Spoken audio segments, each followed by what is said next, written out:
Chiegni kendo. Jatend migawo mar somo kata jotelo e migawo mar somo okwayo jopuonj mag mbalariany mopogore opogore mondo owuog oko mar yudo tiegruok kaluwore gi lai manyien mar puonjo.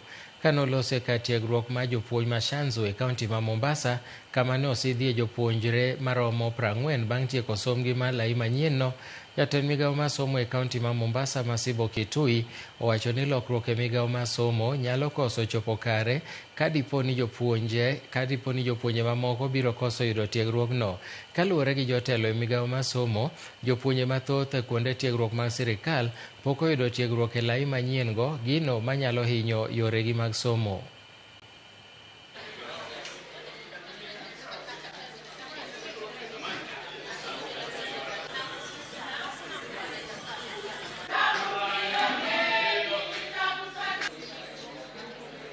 Improving teacher education would lead to enhanced improvement of the quality of learners that we come, especially answering to the requirements and expectations of the current teacher education reforms and reforms generally in education sector.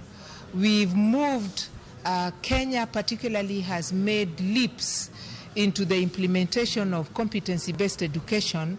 This one is an addition to the retooling that is normally done by the Teacher Service Commission.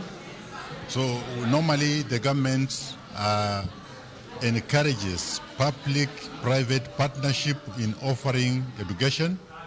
The program has impacted not just the tutors, but also the teacher trainees